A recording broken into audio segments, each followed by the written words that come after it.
श्री स्वामी समर्थ. जय जय स्वामी समर्थ. अधिक मास पौर्णिमेला या विष्णुर्लक्ष्मी मंत्राचं पठन श्रवण अवश्य करा. ओम ह्रीं श्रीं लक्ष्मी नारायणाभ्यां नमः. ओम ह्रीं श्रीं लक्ष्मी नारायणाभ्यां नमः. ओम ह्रीं श्रीं लक्ष्मी नारायणाभ्यां नमः. ओम ह्रीं श्रीं लक्ष्मी नारायणाभ्यां नमः. ओम ह्रीं श्रीं लक्ष्मी नारायणाभ्यां नमः. ओम ह्रीं श्रीं लक्ष्मी नारायणाभ्यां नमः. ओम ह्रीं श्रीं लक्ष्मी नारायणाभ्यां नमः. ओम ह्रीं श्रीं लक्ष्मी नारायणाभ्यां नमः. ओम ह्रीं श्रीं लक्ष्मी नारायणाभ्यां नमः. ओम ह्रीं श्रीं लक्ष्मी नारायणाभ्यां नमः. ओम ह्रीं श्रीं लक्ष्मी नारायणाभ्यां नमः. ओम ह्रीं श्रीं लक्ष्मी नारायणाभ्यां नमः. ओम ह्रीं श्रीं लक्ष्मी नारायणाभ्यां नमः. ओम ह्रीं श्रीं लक्ष्मी नारायणाभ्यां नमः. ओम ह्रीं श्रीं लक्ष्मी नारायणाभ्यां नमः. ओम ह्रीं श्रीं लक्ष्मी नारायणाभ्यां नमः. ओम ह्रीं श्रीं लक्ष्मी नारायणाभ्यां नमः.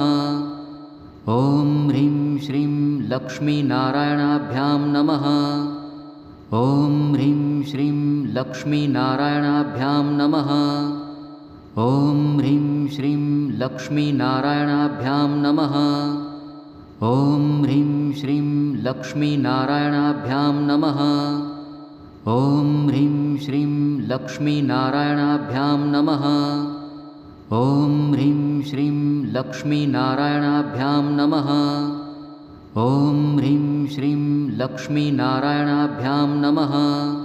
ओम ह्रीं श्रीं लक्ष्मी नारायणाभ्यां नमः. ओम ह्रीं श्रीं लक्ष्मी नारायणाभ्यां नमः. ओम ह्रीं श्रीं लक्ष्मी नारायणाभ्यां नमः. ओम ह्रीं श्रीं लक्ष्मी नारायणाभ्यां नमः. ओम ह्रीं श्रीं लक्ष्मी नारायणाभ्यां नमः. ओम ह्रीं श्रीं लक्ष्मी नारायणाभ्यां नमः. ओम ह्रीं श्रीं लक्ष्मी नारायणाभ्यां नमः. ओम ह्रीं श्रीं लक्ष्मी नारायणाभ्यां नमः. ओम ह्रीं श्रीं लक्ष्मी नारायणाभ्यां नमः. ओम ह्रीं श्रीं लक्ष्मी नारायणाभ्यां नमः. ओम ह्रीं श्रीं लक्ष्मी नारायणाभ्यां नमः. ओम ह्रीं श्रीं लक्ष्मी नारायणाभ्यां नमः. ओम ह्रीं श्रीं लक्ष्मी नारायणाभ्यां नमः. ओम ह्रीं श्रीं लक्ष्मी नारायणाभ्यां नमः. ओम ह्रीं श्रीं लक्ष्मी नारायणाभ्यां नमः.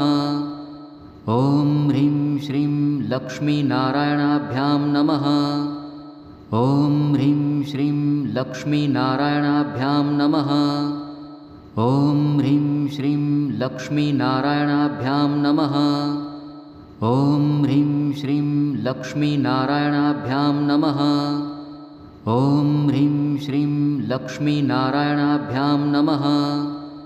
ओम ह्रीं श्रीं लक्ष्मी नारायणाभ्यां नमः. ओम ह्रीं श्रीं लक्ष्मी नारायणाभ्यां नमः. ओम ह्रीं श्रीं लक्ष्मी नारायणाभ्यां नमः. ओम ह्रीं श्रीं लक्ष्मी नारायणाभ्यां नमः. ओम ह्रीं श्रीं लक्ष्मी नारायणाभ्यां नमः. ओम ह्रीं श्रीं लक्ष्मी नारायणाभ्यां नमः.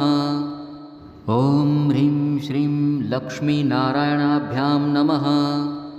ओम ह्रीं श्रीं लक्ष्मी नारायणाभ्यां नमः. ओम ह्रीं श्रीं लक्ष्मी नारायणाभ्यां नमः. ओम ह्रीं श्रीं लक्ष्मी नारायणाभ्यां नमः. ओम ह्रीं श्रीं लक्ष्मी नारायणाभ्यां नमः. ओम ह्रीं श्रीं लक्ष्मी नारायणाभ्यां नमः. ओम ह्रीं श्रीं